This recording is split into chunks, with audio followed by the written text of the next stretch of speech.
कैसे हैं आप सब लोग। Welcome to all in this video. So guys, आज इस वीडियो में बात करने वाले हैं फार्माकोलॉजी 6 सेमेस्टर, जिसमें हमने यूनिट फर्स्ट ऑलरेडी शुरू कर दी थी। तो यहाँ पे यूनिट फर्स्ट का फर्स्ट चैप्टर जो है वो ऑलरेडी खत्म हो चुके हैं। ठीक है, तो यो अब मैंने वीडियोस जो हैं वो ऑलरेडी यूट्यूब पे डाली हुई है, प्लेलिस्ट के अकॉर्डिंग आप इसको फॉलो कर सकते हो।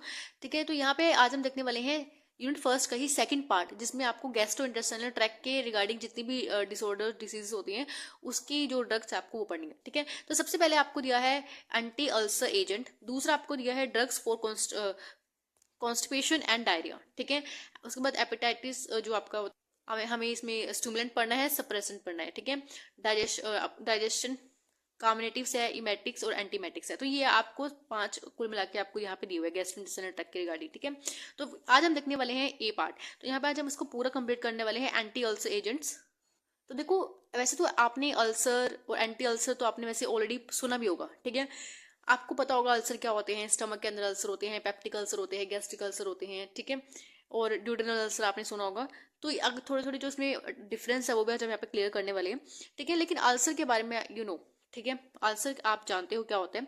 एक तरह से आपके स्टमक के अंदर घाव हो जाते हैं, या तो वो HCl के प्रोडक्शन के ज्यादा होने की वजह से हो जाते हैं। ठीक है, या आपने सुना होगा H पाइलोरी एक बैक्टीरिया होता है जो आपके स्टमक में जो होते हैं ना घाव कर देते हैं ना, तो उससे रिगार्डिंग हम देखने वाले अल्सर उसकी वजह से भी होता है। तो यहाँ पे ऑलमोस्ट जो भी हम अल्सर का रिगार्डिंग जो भी ड्रग्स और अल्सर क्या होता है ये सब हम आज हम देखने वाले हैं। ठीक है, तो पहले तो अगर आप पेप्टिक अल्सर के बारे में थोड़ा सा यहाँ पे देखोगे तो यहाँ पे अल्सर क्या होते हैं, the forms when the cells on the surface of the lining become inflamed and die.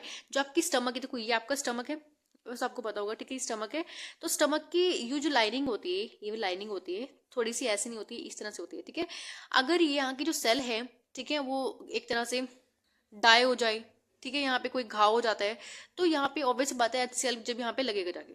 ठीक है, या तो HCl की वजह से हो रहा है, या तो वो बैक्टीरिया की वजह से हो रहा है, H पाइलोरी बैक्टीरिया की वजह से।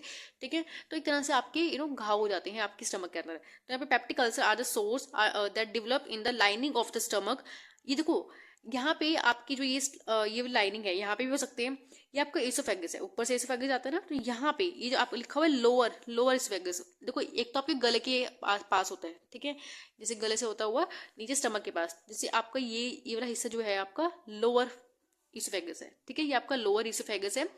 उसके बाद स्मॉल इंटेस्टाइन में भी स्पेसिफिकली जो अगर आप देखोगे तो यहाँ पे ड्यूडेनम होते हैं, ड्यूडेनम से उसके बाद आपका ड्यूडेनम इलियम। ठीक है, तो ड्यूडेनम वाले पार्ट में ही आपका ज्यादा अल्सर देखे जाते हैं, जिसको हम ड्यूडेनल अल्सर बोलते हैं। ड्यूडेनल अल्सर ही क्यों होता है, क्योंकि यहाँ पे ऑब्वियस ही बात है, यहाँ से जो भी एसिडिक फूड होगा वो पहले ड्यूडेनम में जाएगा। ठीक है, तो यहाँ पे ड्यूडेनम के भी हाईली केसेस होते हैं कि अल्सर हो सकते हैं। ठीक है, वैसे तो होते हैं ड्यूडेनम के अल्सर, लेकिन यहाँ पे कौन से इंटेस्टाइन के कौन से पार्ट में, यहाँ पे ड्यूडेनल पार्ट में हो सकते हैं। ठीक है, अब देखो नेक्स्ट यहाँ पे हमने यहाँ पे बात की थी जो आपका गैस्ट्रिक अल्सर है। ऑब्वियसली यहाँ पे देखो गैस्ट्रिक अल्सर जो है और ड्यूडेनल अल्सर है, ये दोनों मिला के आपके पेप्टिक अल्सर यहाँ पे फॉर्म कोज करते हैं। ठीक है, अब देखो यहाँ पे नेक्स्ट आपका आता है जो आपके अल्सर्स, अगर मैं नॉर्मल इंसान की बात करती हूँ। ठीक है, नॉर्मल कंडीशन में क्या होता है, यहाँ पे आपका एग्रीगेसिव जो होता है, एग्रीगेसिव फैक्टर्स होते हैं। ठीक है, और यहाँ पे आपकी जो डिफेंसिव फैक्टर्स होते हैं। ठीक है, अब दोनों ही मिलकर क्या करते हैं, इसको बैलेंस करने का काम करते हैं। ठीक है, एग्रीगेसिव में क्या होता है, यानी पूरा एग्रेसिव। ठीक है, एग्रेसिव में जब HCl हो गया और यहाँ पे H पाइलोरी हो गया, ये दोनों एक तरह, देखो HCl तो आपको पता है आपका पेरेंटल सेल से सिक्रीट होता है, और H पाइलोरी जो होता है, H पाइलोरी एक तरह से बैक्टीरिया होता है। ठीक है, और यहाँ पे ये H पाइलोरी जो होता है एक तरह से इसके पास क्या होता है, ये बहुत शातिर होते हैं। ठीक है, ये बैक्टीरिया HCl से भी कोई इसको फर्क नहीं पड़ता।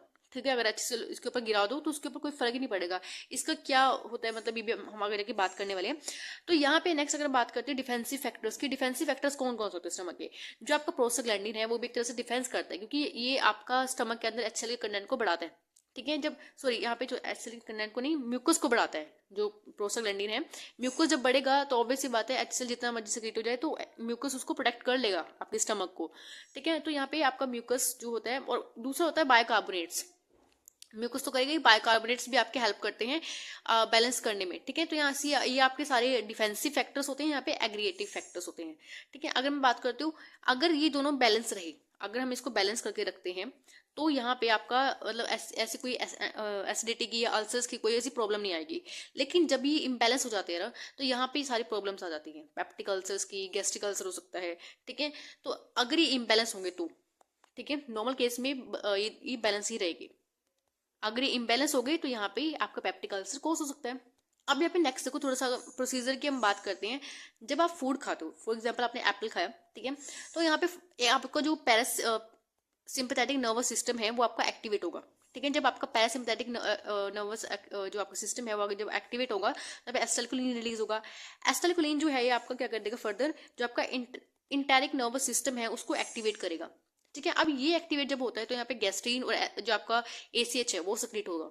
ठीक है, तो यहाँ पे जब ये दोनों एक तरह से जब सक्रिएट होंगे एज अ न्यूरोट्रांसमीटर, ठीक है, तो यहाँ पे जो आपके इंटेरो क्रोमेफिन सेल्स होते हैं तो उसके ऊपर इसके रिसेप्टर्स होते हैं। तो रिसेप्टर होने की वजह यहाँ पे आपको जो हिस्टामिन है वो रिलीज होगा।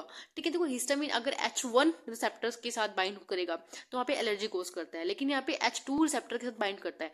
H2 रिसेप्टर आपका जो आपका पेरेंटल सेल होते हैं स्टमक के अंदर, उसके अंदर वहाँ पे वो जो पेरेंटल सेल्स होते हैं उसके अराउंड प्रेजेंट होते हैं H2 रिसेप्टर्स। तो यहाँ पे जब H2 रिसेप्टर्स एक्टिवेट होगा तो यहाँ पे एसिड फॉर्मेशन होगी, तो यहाँ पे HCl फॉर्मेशन होगा। ठीक है, तो ये छोटा सा एक तरह से आप एग्जाम में से बना सकते हो। ठीक है, फ्लो चार्ट में। अब देखो यहाँ पे मेन चीज क्या है, आपको ये चीज लर्न रखनी है, इसलिए बहुत हेल्प करिए आगे जाके आपको। अब देखो यहाँ पे मेन चीज आपको ये एसिड को यहाँ पे कम करना है। ठीक है, अगर आप एसिड को कम कर दोगे तो आपके अल्सर वगैरह, क्योंकि हमें मेन टारगेट आपका HCl है, अगर HCl बढ़ रहा है तो HCl की वजह से यहाँ पे क्या हो रहा है, तो अल्सर कोज हो रहे हैं। तो यहाँ पे हम इसके ये जो आपका पूरा स्टेप वाइज चल रहा है इसको अगर हम थोड़ा कहीं से बंद कर दें, ठीक है, अगर हम इसको कहीं से इनिबिट कर दें तो हम यहाँ से HCl की प्रोडक्शन को कम कर सकते हैं। ठीक है, HCl को हम इनिबिट कर सकते हैं यहाँ पे। तो देखो पहला हमारे पास जो टारगेट होगा वो क्या हो सकता है, जो गैस्ट्रीन है उसको हम टारगेट कर सकते हैं। ठीक है, इसको हम यहाँ पे ब्लॉक कर सकते हैं। ठीक है, तो पहला हमारे पास गैस्ट्रिन टारगेट, मैंने आप लिखा भी हुआ है, गैस्ट्रिन को हम टारगेट कर सकते हैं, एसिटाइलकोलिन को हम टारगेट कर सकते हैं, और हम क्या कर सकते हैं, यहाँ पे हिस्टामिन जो प्रेजेंट है, हिस्टामिन जो H2 रिसेप्टर के ऊपर जाके लगेगा तो इसको हम ब्लॉक कर सकते हैं। ठीक है, तो यहाँ पे और उसके बाद हमारे पास होता है PPI ये इनिबिटर्स होते हैं। देखो इसको हम आगे थोड़ा सा और डिस्क्राइब भी करेंगे। ठीक है, अब ये आपका क्या हो गया, एसिड सक्रीशन को कम करने वाले होते हैं, तो यहाँ पे हम एसिड की सक्रीशन को कम कर रहे हैं एंड में। ठीक है, तो ये तो आपको थोड़ा सा बेसिक हो गया। अब देखो नेक्स्ट जो क्लासिफिकेशन आती है वो आती है एसिड न्यूट्रलाइजेशन। ठीक है, यानी एसिड को न्यूट्रलाइज करती है जो। अब आपने जैसे इनो वगैरह के बारे में पढ़ा होगा। ठीक है, इनो में जब आपने देखा होगा मूवीज में, एक इनो का पैकेट फाड़ते हैं, उसको पानी में घोलते हैं, उसके बाद जो गैसेस निकलती हैं जिसको पी लेते हैं तो एकदम से डकार आती है उसको। ठीक है, यानी जो डकार की उसमें क्या आ रहा है, आपका जो कार्बन डाइऑक्साइड है वो बाहर आ जाती है। ठीक है, अब यहाँ पे जो आपका न्यूट्रलाइजर है इसमें हम बेसिकली क्या करते हैं, सोडियम बाइकार्बोनेट्स इस्तेमाल करते हैं। सोडियम बाइकार्बोनेट्स आपके जब स्टमक के अंदर जाएगा तो यहाँ पे स्टमक के अंदर HCl है तो आपस में रिएक्ट करेंगे तो उसको न्यूट्रलाइज कर देंगे। ठीक है, अब ये न्यूट्रलाइज हो जाएंगे तो यहाँ पे आपका सोल्ट फॉर्मेशन होगा। ठीक है, और मैंने बताया वो जो कार्बन डाइऑक्साइड है वो आपकी डकार के फॉर्म में बाहर आएगी और वाटर जो है वहाँ पे बन जाएगा। ठीक है, अब ये जो देखो अब यहाँ पे जो सोल्ट बना है, ठीक है, जब यहाँ पे अगर आप ये क्लोराइड और NaCl बना के सोल्ट बना रहे हैं तो ये ब्लड में आपका एब्जॉर्ब हो जाता है। ठीक है, ब्लड में जब एब्जॉर्ब होगा तो ऑब्वियस बात है अब सोडियम जहाँ पे जाएगा तो वाटर का भी एब्जॉर्ब करेगा। ठीक है, तो यानी वाटर का रिटेंशन भी करेगा। तो जो भी हार्ट पेशेंट होते हैं उसके लिए ये इतना इफेक्टिव नहीं है, तो यहाँ पे हार्ट पेशेंट को हम यहाँ पे ये चीज़ नहीं देते हैं। ठीक है, अगर कोई हार्ट का पेशेंट है तो उसके लिए यहाँ पे ये थोड़ा सा आपको मैनेज करना पड़ेगा। लेकिन अब इसका क्या सोल्यूशन कर सकते हैं हम, अब यहाँ पे अगर हम इसको कॉम्बिनेशन फॉर्म में देते हैं ना तो कॉम्बिनेशन फॉर्म भी आते हैं इनकी। अगर हम लोग कॉम्बिनेशन फॉर्म में, देखो आपने इसको सिंपल दे दिया, अगर हम इसको कॉम्बिनेशन फॉर्म में दे दें किसी के साथ तो एक कॉम्बिनेशन फॉर्म में यहाँ पे सबसे सिंपल सा सबसे फेमस कॉम्बिनेशन जो है वो है मेगेलिटिड। मेगेलिटिड यहाँ पे क्या होता है, यहाँ पे जो आपका AlOH3 और यहाँ पे MgOH2 जो होता है इसका कॉम्बिनेशन होता है। ठीक है, अगर आप इसको कॉम्बिनेशन में दोगे तो बहुत अच्छा इफेक्ट शो करती है। ठीक है, तो इसका कॉम्बिनेशन ये सबसे बेटर है। ठीक है, अगर आप इसको सिंगल फॉर्म में देखो, अगर आप इसको सिंगल फॉर्म में दोगे तो यहाँ पे कॉन्स्टिपेशन कर सकती है, और अगर आप इसको सिंगल फॉर्म में दोगे तो यहाँ पे डायरिया फॉर्म कर सकती है। तो इसको अगर हम लेकिन कंबाइन करके देंगे तो ये अच्छा इफेक्ट अपना शो करती है। ठीक है, तो यहाँ पे इसको सिंगल फॉर्म में नहीं देना, आपको कॉम्बिनेशन फॉर्म में ही देना है। वैसे कॉम्बिनेशन फॉर्म में आती है लेकिन ये इसके नाम से बहुत ज्यादा फेमस है। नेक्स्ट आपका आता है एंटी H पाइलोरी ड्रग्स। अब ये देखो जो आपका एंटी H पाइलोरी होता है, पहले तो हम देखते हैं H पाइलोरी क्या होता है। H पाइलोरी एक तरह से बैक्टीरिया होता है। देखो मैंने आपको बताया था कि H पाइलोरी जो होता है ना वो HCl से कोई इसका इफेक्ट नहीं होता। ठीक है, अगर उसके ऊपर HCl भी गिरा दोगे ना तब भी वो मरेगा नहीं। ठीक है। तो वो शातिर होता है। ऐसा क्यों होता है? क्योंकि जो ये इसका बैक्टीरिया होता है, जैसे सपोज एच पाइलोरी का बैक्टीरिया है, ठीक है, देखो हंस रही है आराम से। तो अब इसके अंदर क्या होता है, यहाँ पे यूरिएज होता है। अब यूरिएज क्या होता है, ये आपका एल्कलाइन होता है। जब इसके ऊपर एसिड गिराओगे तो ये इसका एक तरह से एसिड से रेजिस्ट कर लेगा, ठीक है। अभी तो खुद में एल्कलाइन है, अब इसके ऊपर एसिड गिराते जाओ गिराते जाओ, कोई फर्क ही नहीं पड़ रहा, ठीक है। तो यहाँ पे इसके पास यूरिएज एक तरह से टाइप ऑफ एंजाइम है, तो यहाँ पे इसको एसिड को रेजिस्ट करता है, जिससे ये बच निकलता है एसिड से, ठीक है। अब ये एसिड तो बच गया, अब ये क्या करता है स्टमक में, अब ऐसे बैठे तो रहेगा नहीं है, स्टमक के अंदर कुछ ना कुछ खुरापाती तो करेगा ना स्टमक में जाके। अब इसके पास एक प्रोटीन होता है, इसको हम बोलते हैं एडहेंस प्रोटीन, ठीक है। एडेंस प्रोटीन क्या करता है, अब ये प्रोटीन जो होता है एक तरह से स्टिकी प्रोटीन होता है, देखो यहाँ पे लिखा भी हुआ है स्टिकी प्रोटीन होता है। अब ये जो प्रोटीन है, अब ये स्टिकी प्रोटीन है तो ऑब्वियस सी बात है जो स्टमक की लाइनिंग होती है, जैसे यहाँ मैंने आपको यहाँ पे स्टमक की लाइनिंग छोटी सी बनाई हुई है, काट के दिखाई है, ठीक है। स्टमक की लाइनिंग पे यहाँ पे ये जाके अब स्टिक हो जाएगा। देखो एडहेंस मतलब एक तरह से स्टिकी प्रोटीन है, तो ऑब्वियस सी बात है जिसकी फ्लैजिला है, ये फ्लैजिला जाके यहाँ पे चिपक जाएंगे इसकी, ठीक है। अब यहाँ पे बैठे बैठे क्या करता है, एक तरह से अपनी कॉलोनी तो बढ़ाएगा ही बढ़ाएगा, ठीक है। अब यहाँ पे एक तरह से टॉक्सिन्स बनाएगा ये, ठीक है, आपका एक तरह से टॉक्सिन क्रिएट करता है। अब ये टॉक्सिन क्या करते हैं, यहाँ पे घाव कर देती है, लेजिन बना देते हैं। लेजिन क्या होता है, एक तरह से घाव यहाँ पे फॉर्म कर देते हैं। तो जो मेम्ब्रेन है, अब देखो यहाँ पे कोई एचसीएल का रोल नहीं है, इस बैक्टीरिया ने यहाँ पे सब कुछ कोज किया है, ठीक है। यहाँ पे इस बैक्टीरिया का मेन रोल है, ये बैक्टीरिया यहाँ पे घाव करता है, ठीक है। उस वजह से क्या होता है, यहाँ पे आपके स्टमक में जब घाव होते हैं ना, तो ऑब्वियस सी बात है एचसीएल भी जब प्रोड्यूस होगा ना नॉर्मल केस में भी, तो एचसीएल भी यहाँ पे और इसको पेन फुल होता है ये, ठीक है। जब एचसीएल इसके ऊपर बार बार जाके लगेगा घाव के ऊपर, तो ऑब्वियस सी बात है और जलेगा तो घाव और ज्यादा बढ़ेगा। तो यहाँ पे एंटी एच पाइलोडी ड्रग हम यहाँ पे देते हैं, ताकि इस बैक्टीरिया को ये किल कर दे, एक तरह से किल कर दे कुछ भी, ठीक है। तो मेन चीज यहाँ पे एंटी एच पाइलोडी हमें ड्रग देते हैं, ठीक है। इसके बारे में हम आगे बढ़ेंगे। अब नेक्स्ट हमारे पास आता है, देखो यहाँ पे एक थोड़ा सा इंपॉर्टेंट है, यहाँ पे हम इसमें एक ट्रिपल ड्रग और यहाँ पे एक तरह से ट्रिपल ड्रग रेजिमिन और यहाँ पे जो होता है क्वाड्रपल ड्रग रेजिमिन हो जाता है, ठीक है। एक तरह से ये आपका ट्रीटमेंट होता है, ठीक है। तो यानी ट्रिपल मतलब जैसे 3 फॉर्म में एक तरह से कॉम्बिनेशन में 3 देते हैं ड्रग्स को, ठीक है। जैसे आपको ओमिप्राजोल हो गया, ओमिप्राजोल जो होता है आपका पीपीआई इनिबिटर है, ठीक है, यानी एक तरह से पीपीपी जो यानी प्रोटोन पंप इनिबिटर है ये, ठीक है। इसके बारे में हम आगे जाके बात करेंगे प्रोटोन पंप इनिबिटर क्या होता है। उसके बाद यहाँ पे जो आपका नेक्स्ट आपकी है मेट्रोनिडाजोल। मेट्रोनिडाजोल भी जो आपकी होती है आपका एंटी एच पाइलोडी ड्रग्स होती है, ठीक है। अगर आप इस कंडीशन में अगर आपको देनी है, अगर आपको एंटी एच पाइलोडी देनी है तो इस कॉम्बिनेशन में हम देते हैं, ठीक है। तो आप ट्रिपल में दे सकते हो या आपको क्वाड में दे सकते हो, ठीक है। तो इसमें ट्रिपल में आपको 3 तरह से अमोक्सिलिन हो गए, ये 3 मेडिसिन आप देख सकते हो कॉम्बिनेशन में। और इसमें आपका जैसे ये तो 2 तो सेम हो गई, ठीक है, ओमिप्राजोल और ये आपका जो MTZ है इसको शॉर्ट फॉर्म है, और टेट्रासाइक्लिन दे सकते हो, एक तरह से एंटीबॉडी है, सॉरी एंटीबायोटिक है। और CBS दे सकते हो। CBS क्या होता है, ये आपका कोलोइड, ये आपका कोलोइड बिस्मिथ और यहाँ पे सब सिट्रेट। तो ये जो आपको कोलोइडल बिस्मिथ सब सिट्रेट है, तो ये आपका एक तरह से इसमें सारी मेंशन होती है। तो ये आपका एक तरह से कॉम्बिनेशन में मेडिसिन आपको दिखाएंगे। अब देखो नेक्स्ट आपका एक और आप क्लासिफिकेशन आती है जिसमें आपको पढ़ना है अल्सर प्रोटेक्टिव।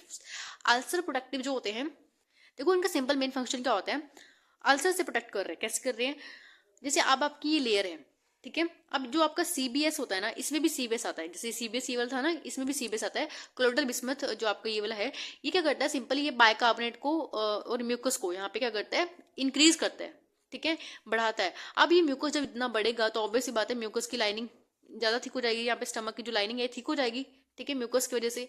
अब HCl जितना बढ़ जाता है, HCl से कोई भी इसको फर्क नहीं पड़ने वाला, आपकी स्टमक लाइनिंग जो है वो आपकी प्रोटेक्टेड रहेंगी, क्योंकि आपका HCl जो है, सॉरी जो आपका म्यूकस है, म्यूकस ने HCl से बचा लिया उसको, ठीक है। तो यहाँ पे जो लेयर है थिक कर देगा। जैसे बस सिंपल इसने क्या किया, एक तरह से अल्सर प्रोटेक्टिव है, इसने अल्सर से उसको प्रोटेक्ट कर लिया लेयर को, ठीक है। तो इसमें आपकी एक अल्सर प्रोटेक्टिव में आपकी एक ये वाली ड्रग आती है CBS, और एक ड्रग आपकी होती है जिसको हम बोलते हैं, जो मैंने आगे लिखा हुआ है सुक्रालफेट। सुक्रालफेट क्या करते हैं, ये भी आपकी एक तरह से ये अल्सर प्रोटेक्टिव ही है, ठीक है। सुक्रालफेट क्या करती है, यहाँ पे HCl और जो जब HCl को सुक्रालफेट जब आपस में मिलते हैं तो यहाँ पे एक जेल फॉर्म हो जाती है। जब जेल फॉर्म होगी तो ऑब्वियस बात है यहाँ पे इतना कुछ नहीं हो पाएगा, क्रिएट नहीं कर पाएगी इतनी, ठीक है। तो जैसे अल्सर प्रोटेक्टिव ये है, ठीक है। अब 5वां आपको जैसे ये आता है, ये आपको वैसे मेंशन नहीं है, अगर आपको पढ़ना है तो पढ़ लेना, ठीक है। अल्सर हीलिंग है, अल्सर हीलिंग में आपका नेचुरल होता है, ठीक है। इसमें आपका जो ये वाला एक तरह से कंपाउंड है, केमिकल है, आपका नेचुरल होता है। ये आपका जो आपने सुना ल्यूकोराइज मुलेठी जो होती है उससे इसको हम एक्सट्रैक्ट करते हैं। तो ये सिंपल क्या करता है, इसका मेन काम क्या होता है, इसका जो कार्बोनो ऑक्सीलिन जो है, सोडियम जो है, ये सिंपल क्या करता है, ग्लोबुलेट सेल में म्यूकस की प्रोडक्शन को बढ़ाता है। सॉरी, म्यूकस की प्रोडक्शन को नहीं बढ़ाएगा। जो ग्लोबुलेट सेल होते हैं, ग्लोबुलेट सेल क्या करते हैं, आपका म्यूकस प्रोडक्शन करते हैं। अब जो म्यूकस है, इसकी थिकनेस को ये बढ़ा देगा। जब ये म्यूकस थिक हो जाएगा तो वो चिपकेगा, तो जितना चिपकेगा तो ऑब्वियस बात है ये एच सेल से उतना ही प्रोटेक्ट कर पाएगा। ठीक है। अब देखो मैंने यहाँ पे आपको जितनी भी ये सारी दवाइयाँ, ये सॉरी जो मैकेनिज्म ऑफ एक्शन बताए थे, यहाँ पे आपको एक छोटी सी अगर आपके पास ये बुक आपके लाइब्रेरी वगैरह में आपके पास पड़ी है, ठीक है, एक बार आप लाइब्रेरी में जाके आप देख भी सकते हो, आपके पास बुक होगी। देखो अगर यहाँ पे ये फार्माकोलॉजिकल क्लासिफिकेशन ऑफ ड्रग है स्पेसिफिकली, इसमें सारी ड्रग्स आपको मेंशन की हुई हैं। ठीक है, आपके 4th 5th 6th सेमेस्टर में जितनी भी फार्माकोलॉजी आपके पास आई है, जितनी बार आई है, इसमें सारी आपको क्लासिफिकेशन वाइज आपको सारी ड्रग्स आपको मेंशन है। ठीक है, तो आप इसको लाइब्रेरी से इश्यू करा सकते हो। ठीक है, वैसे तो मैं इसमें आपको बता दूंगी। ठीक है, तो मैंने आपको सिंपल आपको दिखाया हुआ यहाँ पे, तो इसमें आपको पूरी बेस्ट तरीके से जितनी भी मेडिसिन जो पेप्टिक अल्सर में इस्तेमाल होती है वो सब आपको यहाँ पे मेंशन की हुई है। तो जैसे मैंने आपको पहले बताया था, देखो गैस्ट्रिक एसिड सिक्रेशन इनिबिटर्स है, यानी जो गैस्ट्रिक एसिड है उसकी सिक्रेशन को इनिबिट कौन कौन करता है। यहाँ पे H2, देखो इसके तो बारे में हमें अभी और बात करनी है। ठीक है, H2 एंटी हिस्टामिनिक जिनको होते हैं एंटीकोलिनर्जिक, ये सब देखो प्रोटॉन पंप इनिबिटर हमें पढ़ना है अभी। ठीक है, देखो अब यहाँ पे हमने न्यूट्रलाइजर पढ़ लिया है। ठीक है, न्यूट्रलाइजर आपका सिस्टेमिक और नो सिस्टेमिक आता है। सिस्टेमिक में इसको हम सिस्टेमिक सर्कुलेशन में देते हैं और नॉन सिस्टेमिक हम इसको ओरली दे देते हैं। ठीक है, और देखो इसमें सारी मेडिसिन है। ठीक है, आपका अगर आप इसको फोटो लेना चाहते हो ले सकते हो, नहीं तो मैं आपको PDF फॉर्म में जो नोट्स फॉर्म में आपको टेलीग्राम पे आपको दे दूंगी। ठीक है, टेलीग्राम पे आपको जो नोट्स है वो आपको सारे अवेलेबल होंगे। ठीक है, उसका लिंक जो आपको डिस्क्रिप्शन में दिया हुआ है, टेलीग्राम पे जाओ और उसके जो भी नोट्स आपको डाउनलोड करना है तो कर सकते हो वहाँ से। ठीक है, तो यहाँ पे आपको नेक्स्ट आता है, मैंने आपको बताया था अल्सर प्रोटेक्टिव में आपका CBS मैंने आपको दिखा दिया ये भी। ठीक है, H पाइलोरी की ड्रग्स में आपको दिखाई हुई है सारी। ठीक है, मॉक्सिलिन हो गया, यहाँ पे देखो MTZ जो होता है। ठीक है, टेट्रासाइक्लिन हो गया, CBS यहाँ पे दी जाती है। ठीक है, तो कुछ मेडिसिन से आप यहाँ पे लर्न कर सकते हो। ठीक है, अब देखो अब इस वाली क्लासिफिकेशन के बारे में हम और डिटेल में बात करनी है अभी। ठीक है, अब देखो यहाँ पे आपको एक स्टमक का पेप्टिक सॉरी जो आपका पेरेंटल सेल है वो आपको दिखाया गया है। ठीक है, अब पेरेंटल सेल में आपको पता है एक पेरेंटल सेल है। अब देखो यहाँ पे आपको जो गैस्ट्रीन ACH हिस्टामिन मैंने आपको ऑलरेडी बताया था, गैस्ट्रीन HCl, यहाँ पे हिस्टामिन रिलीज होता है। ठीक है, अब यहाँ पे जो आपकी हिस्टामिन के, एस्टाइक्लिन के, गैस्ट्रीन के, यहाँ पे सारे पेरेंटल सेल्स के ऊपर रिसेप्टर्स होते हैं। ठीक है, अब देखो यहाँ पे जो आपका ये है हिस्टामिन का रिसेप्टर है, H2 रिसेप्टर जो है ये हिस्टामिन का रिसेप्टर है। ठीक है, ये आपका प्रिंटर सेल के ऊपर होता है। उसके बाद M3 रिसेप्टर जो होता है ये भी आपका प्रिंटर सेल के ऊपर होता है। और यहाँ पे CCK रिसेप्टर जो होता है, ये आपको गैस्ट्रीन जो होता है ये गैस्ट्रीन के लिए होता है। ये आपका एसिटाइलकोलिन के रिसेप्टर है M3, और ये H2 जो है आपका, ये आपका जो हिस्टामिन है उसके लिए है। ठीक है, अब आपको सिंपल यहाँ पे क्या देखना है, जो आपका हिस्टामिन है वो आपको कैम्प पाथवे फॉलो करता है।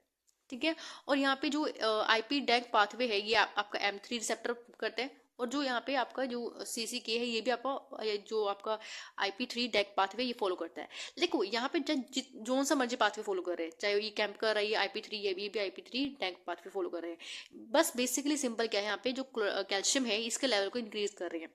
ठीक है, तो यहाँ पे देखो आपने एसिटाइलकोलिन लग गया, जब ये आके जब बाइंड करते हैं यहाँ पे हिस्टामिन के रिसेप्टर पे हिस्टामिन करेगा, एसिटाइलकोलिन पे एसिटाइलकोलिन करेगा। ठीक है, और यहाँ पे आके गैस्ट्रीन करेगा। तो जब मेन चीज क्या है, जब ये पाथवे फॉलो करते हैं तो कैल्शियम के लेवल को बढ़ा देते हैं। अब कैल्शियम के लेवल बढ़ेगा तो ऑब्वियस सी बात है यहाँ पे आपका जो प्रोटोन पंप इनिबिटर है, देखो मैंने आपको बताया था ना यहाँ पे प्रोटोन पंप, तो ये प्रोटोन पंप ये वाला है, प्रोटोन पंप यहाँ पे होता है, ये प्रोटोन पंप है आपका। ठीक है, ये आपका PP है प्रोटोन पंप।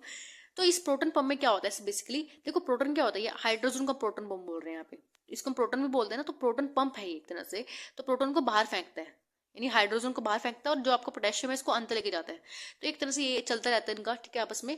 तो अब यहाँ पे आपको जो क्लोराइड, जब क्लोराइड खाते हो खाने में, ठीक है, तो ये क्लोराइड क्या करता है, यहाँ पे अंदर भी आ सकता है, बाहर भी जा सकता है। ठीक है, ये आपका ल्यूमिन है, ये आपका यहाँ पे सरफेस जो आपका दिया ये आपका ल्यूमिन है। ठीक है, और ल्यूमिन यहाँ पे आपका, ये आपका स्टमक। ठीक है, तो सपोज कर सकते हो आप। तो यहाँ पे जो आपका क्लोराइड है, ये क्लोराइड आपके खाने में आ गया। ठीक है, अब एक क्लोराइड जो अंदर भी आ सकता है, बाहर भी जा सकता है, मैंने आपको बताया हुआ अभी। ठीक है, अब ये HCl और क्लोराइड आपस में मिलेंगे तो यहाँ पे HCl फॉर्म हो जाएगा। ल्यूमिन में HCl फॉर्म होगा तो यहाँ से स्टमक के अंदर HCl आ जाएगा। तो यहाँ पे फाइनली आपका HCl बन के आ गया। ठीक है, तो देखो मेन चीज क्या है, आपका HCl बढ़ गया है, इसका मतलब जब आपने खाना खुना खाया तो HCl बढ़ गया यहाँ पे। अब हमें इस HCl का टारगेट करना है। ठीक है, इस वाले HCl को हमें कम करना है। वो कम कैसे करोगे, देखो अगर आप इसमें से कोई भी रिसेप्टर को ब्लॉक कर दोगे ना तो आपको यहाँ पे HCl नहीं बनेगा। सिंपल सी बात है। देखो अगर आप इस H2 को इनिबिट करोगे, H2 को इनिबिट करने वाली कौन सी होती है, देखो यहाँ पे ये सारी acid sorry gastric acid secretion inhibitor है, ठीक है। तो यहाँ पे H2 एंटागोनिस्ट दे दो, एंटी हिस्टामिनिक दे दो, सॉरी, ठीक है। H2 बेसिकली H1 भी होते हैं, वो H1 एलर्जी के लिए होती है। H2 आपका H2 एंटा हिस्टामिनिक जो होती है आपका ये गैस्ट्रिक एसिड को मतलब बंद करने के लिए होती है, ठीक है, एसिड की सेक्रेशन को कम करने के लिए होती है। उसके बाद यहाँ पे अगर आप दोगे, अगर आप ACH को उसको M3 रिसेप्टर को ब्लॉक करोगे तो यहाँ पे एंटी कोलिनर्जिक दोगे आप, ठीक है। और अगर आपको प्रोटॉन पंप, ऑब्वियसली बात है प्रोटॉन पंप ये रहा। देखो अगर मैं बात करती हूँ CCK की, अगर इस CCK की अभी ये रिसर्च ट्रेंड में अभी चल रही है, ठीक है, इसमें आपको इतना कुछ लर्न करने की जरूरत नहीं है, अभी ये रिसर्च में ही है, ठीक है। अभी इसको इसमें कोई मेंशन भी नहीं किया हुआ, देखो क्लासिफिकेशन में अगर आप देखोगे ना तो क्लासिफिकेशन में CCK का कहीं मेंशन नहीं किया हुआ। तो ये अभी रिसर्च ट्रेंड में चल रही है, तो ऑब्वियसली बात है इसको अभी आप लर्न कर सकते हो तो कर लेना, अदरवाइज छोड़ देना, ठीक है। अब बेसिकली मैं आपका वैसे काम तो सॉल्व हो चुका है। अगर आप यहाँ पे H2 के अगर आप दोगे तो H2 में आपकी जितनी भी, देखो यहाँ पे H2 में कोई सी भी दे दो, ठीक है, सिमेटिडीन हो गया, रेनिटिडीन हो गया, फेमोटिडीन हो गया, ठीक है, सारी जो मेडिसिन है आप H2 इसको अगर आप दोगे तो यहाँ पे आपका ये वाला रिसेप्टर जो है ब्लॉक हो जाएगा। अगर यहाँ पे आपको एंटीकोलिनर्जिक दोगे तो यहाँ पे जो तीनों दवाइयाँ हैं ये वाली, ठीक है, ये इसको ब्लॉक कर देंगे, ठीक है, M3 रिसेप्टर को ब्लॉक कर देंगे। और इसके लिए तो मैंने आपको बताया नहीं है। आप प्रोटॉन पंप के लिए लेकिन इसके लिए एक मेडिसिन जो है मैं आपको यहाँ पे बता देती हूँ, जिसका नाम है नीटा जिपाइड। ये आपकी एक मेडिसिन है जो इसको ब्लॉक करती है, लेकिन अभी रिसर्च के अंदर चल रही है, इसको अगर आप इतना मेंशन नहीं करोगे तो कुछ नहीं, इतना नहीं होगा, ठीक है। तो नेक्स्ट आपका है प्रोटॉन पंप। ये जो है इसको इनहिबिट करने के लिए बहुत सारी ड्रग है, ये बहुत ज्यादा इफेक्टिव भी होता है, ठीक है। और जो प्रोटॉन पंप इनहिबिटर की जो दवाइयाँ होती है ना, ये आपको खाना खाने से पहले ही लेनी होती है, ठीक है, एंटासिड खाना खाने से पहले लेनी होती है, ठीक है। अब यहाँ पर आपका प्रोटॉन पंप इनहिबिटर जो है, देखो इसमें आपकी ओमेप्राजोल है, ठीक है, और इसोमेप्राजोल है, पेंटाप्राजोल है, ठीक है, लेसोनोप्राजोल है। तो ये प्राजोल वाली जितनी भी ड्रग्स है ये आपकी प्रोटॉन पंप इनहिबिटर्स में आ रही है, ठीक है। तो यहाँ पे आपको ये भी समझ आ गया, ठीक है, H2 भी हो गया, एंटी कोलिनर्जिक भी हो गया, ठीक है, प्रोटॉन पंप इनहिबिटर हो गया। उसके बाद प्रोस्टाग्लैंडिन जो एनालोगस है, देखो प्रोस्टाग्लैंडिन का मेन फंक्शन क्या था, म्यूकस जो है उसको सिक्रेट करा रहा था, ठीक है, स्टमक के अंदर जो म्यूकस है उसकी सिक्रेशन को बढ़ा देती है, जिसकी वजह से जो म्यूकस जब बढ़ता है तो एक्चुअली इतना एक्ट नहीं कर पाएगा आपके लाइनिंग पे, ठीक है, स्टमक की लाइनिंग पे। तो यहाँ पे हम एक मेडिसिन दे सकते हैं, तो अगर, लेकिन इसका एनालोगस दे रहा है, प्रोस्टाग्लैंडिन का एनालोगस देंगे ताकि म्यूकस और बढ़ सके। उसके बाद आपका आता है गैस्ट्रिक एसिड न्यूट्रलाइजर, जिसको हम एंटासिड भी बोलते हैं, ठीक है। तो उसमें आपका सारा सिस्टेमिक और नॉन सिस्टेमिक, मैंने आपको बताया सिस्टेमिक, हम इसको एक तरह से सिस्टेमिक सर्कुलेशन में जाता है ये चीज, ठीक है, ये आपका सिस्टेमिक सर्कुलेशन में जाएगा, और यहाँ पे आपका नॉन सिस्टेमिक में, यानी आपका सिंपल आपके स्टमक में जाएगा और यहाँ पे आपका इफेक्ट शो करेगा, ठीक है, ये आपका ऑब्जॉर्व नहीं होगा सिस्टेमिक सर्कुलेशन में। अल्सर आपका प्रोटेक्टिव हो गया, मैंने आपको बता दिया, ठीक है, इसको मैंने आपको ऑलरेडी बता दिया। तो सारी यहाँ पे क्लासिफिकेशन ऑलरेडी कंप्लीट हो चुकी है। लेकिन अगर आपको कोई भी यहाँ पे डाउट लगता है या आपको कोई भी मतलब इंक्वायरी है, सॉरी, अगर आपको कोई भी क्वायरी है तो आप हमें कमेंट में पूछ सकते हैं, ठीक है।